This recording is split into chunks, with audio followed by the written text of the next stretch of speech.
हाँ क्या हुआ सुनैना, क्यों बुलाया है मुझे यहाँ? सुनो जी, मैं पहले से कह देती हूँ आपको, इस बार दिवाली की छुट्टियों में मैं तो अपने मायके ही जाऊंगी। अब चाहे आपकी बहन आए या बुआ आए, मैंने तो फैसला कर लिया है। भला ये क्या बात हो गई कि हर बार वो पूरे परिवार को लेकर छुट्टियों में वो यहाँ आ जाती हैं और जरा सा भी मेरा काम में हाथ नहीं बटाती हैं। उनकी वजह से मैं तो अपने माँ बाप से मिलने नहीं जा पाती हूँ, और आप हैं कि एक शब्द नहीं कहते उन्हें। देखो जी, ऐसा भी श्रवण कुमार बनकर भी क्या पालोगे। मेरी तो वैसे भी किसी की पड़ी नहीं है यहाँ इस घर में, जब से आई हूँ बस काम ही करती रहती हूँ। अरे सुनैना, मैं तुम्हारी परेशानी समझ सकता हूँ, पर मैं करूँ तो क्या करूँ? अब उसे खाना बनाने तो कह नहीं सकता। अब हर लड़की की तरह छुट्टियों में वो भी तो अपने मायके ही आना चाहेगी। हाँ, गलती उसकी यही है कि अपने साथ वो बुआ जी को भी बुला लेती है और तुम्हारा काम बढ़ा देती है। अरे आप शायद भूल रहे हैं, मैं भी लड़की हूँ और मेरा भी मायका है। अपनी बहन का दर्द तो दिखता है आपको, पर मेरे मन का दर्द आपको नहीं दिखता। सच कहते हैं लोग, पति के लिए चाहे जितना भी कर लो, आखिरकार वो अपनी माँ बहन का ही होता है। देखो जी, जिस दिन आपकी बहन अपना असली रंग दिखाएगी ना, उस रोज आपको अपनी बीवी की बात याद आएगी। याद रखना मेरी ये बात। छोड़ो भी, आपसे तो बात ही करना बेकार है। अरे तुम लेकिन जा कहाँ रही हो? कम से कम चाय तो बना दो। मैं जा रही हूँ अपने कमरे में। अब जब आपकी बहन आएगी ना, तो उसी से चाय बनवाकर पी लेना। अरे बेटा, मैं ही चाय बना देती हूँ, रुक जरा। वैसे बेटा, बहू की बात भी कभी कभी मुझे सही ही लगती है। इनकी बेटी जब भी आती है, तुम्हारी बुआ को भी साथ में ले आती है। मैंने तो कई बार उसे समझाया कि बहू का काम बढ़ जाता है, पर वो है कि एक नहीं सुनती मेरी। ऊपर से तुम्हारी बुआ जी जब भी आती है, कुछ न कुछ लेने के बहाने ही आती है, जो मुझे बिल्कुल अच्छा नहीं लगता। माँ, बुरा तो मुझे भी लगता है उसके लिए, क्योंकि वो 2 साल से वो अपने मायके नहीं जा पाती। हर बार उसका भाई लेने आता है और वो बच्चों को भेजकर हमारी खातिरदारी करने के लिए रुक जाती है। ऊपर से रिंकी हर बार कुछ न कुछ बखेड़ा खड़ा ही कर देती है। देखो माँ, इस बार आप कोशिश करना उसे समझाने की। ऐसा ना हो कि हर बार की छोटी छोटी बहस बड़ा रूप ले ले और रिश्ते खराब कर दे। ये बात तो सही कह रहा है बेटा, अब मैं कोशिश करती हूँ इस बार उसे समझाने की। रिंकी का phone. Hello Rinki. Hello mummy, मैं आ रही हूँ अगले महीने दिवाली पर। ठीक है, बच्चों की छुट्टियाँ होने वाली हैं। देख बेटा, अगर तुम्हें आना है तो अकेले ही आना, इस बार बुआ जी को साथ मत लाना। क्यों माँ, बुआ जी मेरे पक्ष में बोलती हैं, इसीलिए आप लोगों को अच्छी नहीं लगती क्या? ठीक है, मैं बुआ जी को लेकर नहीं आऊंगी। जाओ लक्ष्मी बाई किचन में और काम अच्छे से करना और खाना भी बना लेना। क्यों भाभी, ये कौन है? काम वाली बाई रख ली क्या आपने घर में? हाँ दीदी, आपके भैया ने ही रखा है। क्या बात है भाभी, इतने पैसे हो गए हैं क्या कि खाना बनाने वाली, काम करने वाली बाई रख ली आपने? सही है भाभी, आपके तो मजे हैं। वैसे जब मैं मांगती हूँ कुछ आप लोगों से, तो आप सबके तो कान ही खड़े हो जाते हैं, जू तक नहीं चलती है, बिल्कुल भिखारी बन जाते हो कुछ देने के लिए।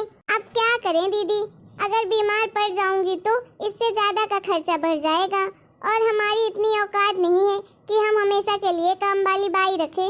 ऐसे भी हमेशा के लिए तो रखा नहीं है मैंने, बस जब तक आप लोग यहाँ रुकोगी तब तक ही रखा है। और जहाँ तक देने की बात रही, ईश्वर की कृपा से आपको कौन सी कमी है जो हम आपको कुछ देंगे। देखा माँ, कुछ देने के नाम पर कैसे इन्हें मिर्ची लग जाती है। आपको नहीं लगता कि भाभी कुछ ज्यादा ही जवाब देने लगी है? मुझे तो लगता है मेरा यहाँ आना उन्हें पसंद नहीं आता।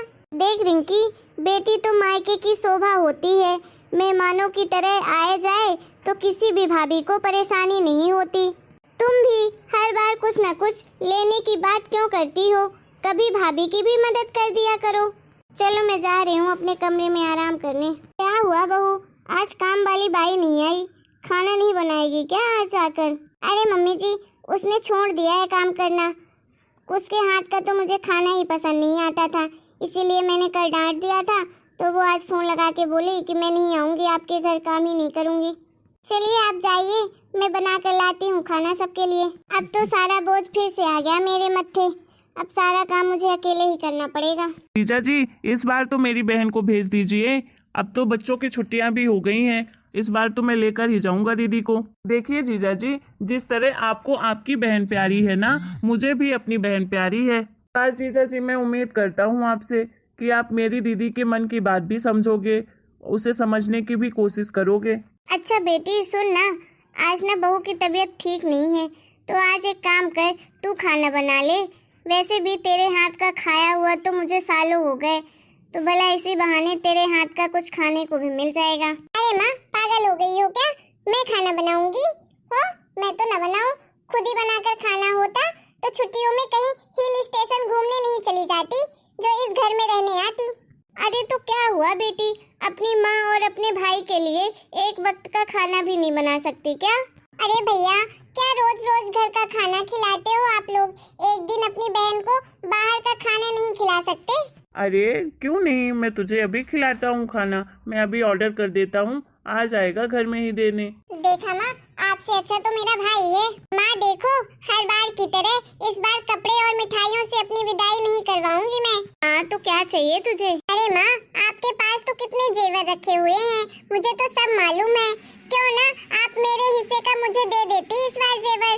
देखो माँ, मुझे सब याद है, पापा कहते थे मेरा जो कुछ है मेरे बच्चों का है, और बुआ जी तक कहती हैं कि यहाँ की चीजों पर मेरा भी अधिकार है। मैंने सोचा अगर बुआ जी भी हिस्सा लेंगी तो मेरा हिस्सा कम पड़ जाएगा, इसलिए तो मैं इस बार उन्हें अपने साथ नहीं लाई।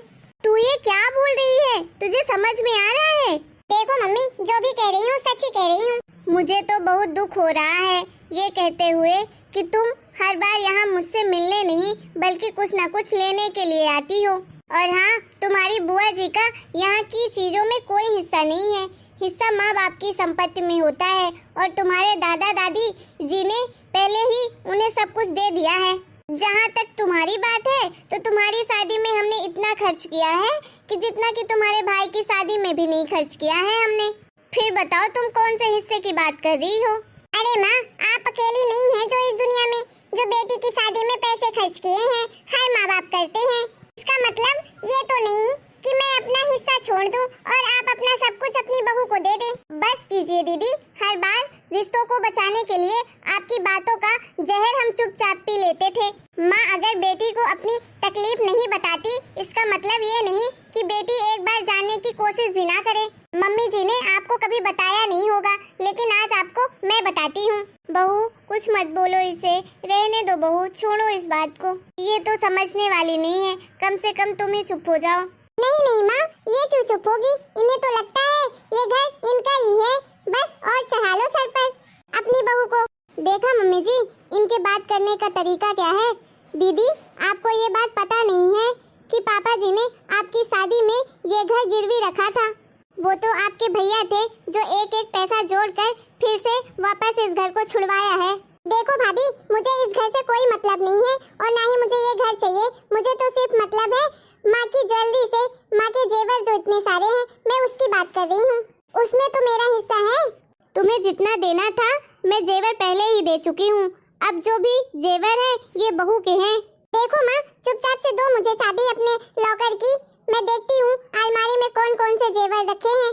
क्या पता, आपका तो भरोसा ही नहीं है कि बड़ी बड़ी जेवर की चीजें अपनी बहू के लिए रखी हो और छोटी छोटी चीजें ही बस मुझे दी होगी। मैं चेक करती हूँ, अगर बराबर का हिस्सा नहीं हुआ होगा तो मैं तो बराबर का हिस्सा ही लूंगी। समझ आई? वाह रिंकी जी, आप तो बहुत ही महान है। मुझे तो बहुत दुख हो रहा है ये कहते हुए कि तुम भी ना बुआ जी की तरह ही निकली। बुआ जी के इस लालची स्वभाव के कारण पापा कितना दुखी होते थे, ये तो तुम भी बहुत अच्छे से जानती हो, और तुमने भी आज वही काम किया है। तुमने आज ना सिर्फ माँ का मन नहीं बल्कि मेरा भी मन बहुत दुखाया है। दीदी आज तो मुझे भी अफसोस हो रहा है कि मैंने ऐसी ननद के लिए इतने दिन अपने मायके जाना गवा दिया, जो अपनी माँ की ना हो सकी, कल को अपने भाई और भाभी की क्या होगी। हाँ बहू, सही कह रही है तू। और हाँ, अगले साल से बड़े दिन की छुट्टी में यहाँ रुकने की कोई जरूरत नहीं है तुझे।